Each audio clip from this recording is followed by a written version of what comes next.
ก็ไม่หลงผิดทุกคนก็ไม่ทำผิดนี่คือสติสัมปชัญญะมันจะบังคับให้เราคิดดีพูดดีทำดีนี่แหละคือสติสัมปชัญญะให้เรารู้สึกตัวจิตเราจะตื่นตลอดเวลาต้อนรับอย่างน้อย3 วัน7 วันบางคนเป็นเดือนบางคนก็ตั้งใจว่าวันมาฆะจะไปนอนวัดไปจะรักษาศีล8 3 วันนี่คือคนที่มีสติ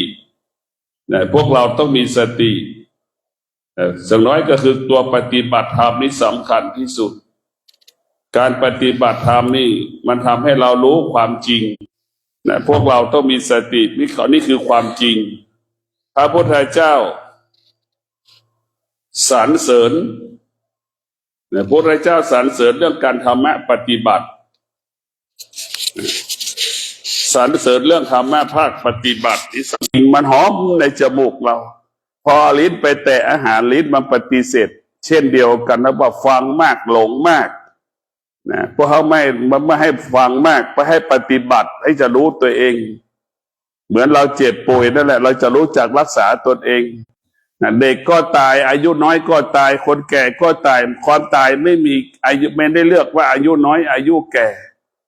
ขนาดที่เรามีโอกาสเนี่ยเราทำได้ทุกการเวลาเราไม่สามารถไปอยู่วัดได้เราก็ให้เราอยู่บ้านก็ได้กับชีวิตเราเช่นวันนี้เราจะสวดมนต์15 นาทีจะนั่งสมาธิ15 นาทีหรือจะเดินจงกรม15 นาทีแค่นี้คือสัจจะเราจะไปดูถูกว่ามันน้อยจะไปดูถูกมันไม่ได้เราให้เรามีสติเปลี่ยนจิตเปลี่ยนใจให้เรากลับตัวกลับใจเปลี่ยนแปลงความคิดเปลี่ยนแปลงแนวคิดเปลี่ยนแปลงพฤติกรรมเนี่ย15 นาทีมันมีค่าถ้าเราปฏิบัติเราจะไปดูถูกว่า15 นาทีทำแล้วจะได้อะไรเนี่ยมันไม่ถูกนะละแล้วเรามีครอบครัวแล้วเนี่ยมันจะรู้จักกับคำว่าดำรงตนปฏิบัติตนประพฤติตนนี่แหละสติสัมปชัญญะลูกก็เช่นเดียวกันลูกมีสติสัมปชัญญะลูกก็รู้จักวิธีการดำรงตนประพฤติตน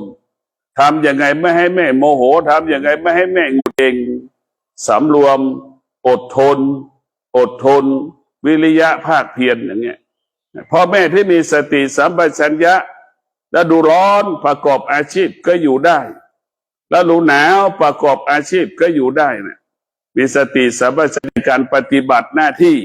ในการปฏิบัติตนประพฤติตนในพวกเรานี่แหละคืออานุภาพของธรรมะสติสัมปชัญญะนี่สำคัญที่สุดเมื่อเรารู้ว่าคนทุกคนรู้สึกตัวเนี่ยทุกคนก็จะทำแต่สิ่งที่ดีพ่อแม่มีสติกายสะอาดวาจาสะอาดเรียกว่ากายวาจาใจสะอาดตลอดเวลาคนที่ขาดสติสัมปชัญญะเปื้อนไปด้วยความโลภความโกรธความหลงเต็มไปด้วยความโลภความโกรธความหลงสะสมความโลภความโกรธความหลงรู้สึกตัวในการทำหน้าที่ปฏิบัติหน้าที่นั่นคือสติสัมปชัญญะทำให้เรารู้สึกตัวอยู่ตลอดเวลา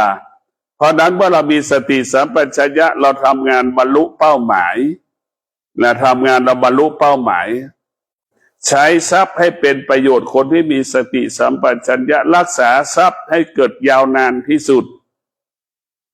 รักษาทรัพย์ใช้ทรัพย์หาทรัพย์ได้ง่ายมีสติสัมปชัญญะก็หาทรัพย์ได้ง่ายในพวกเราทั้งหลายหา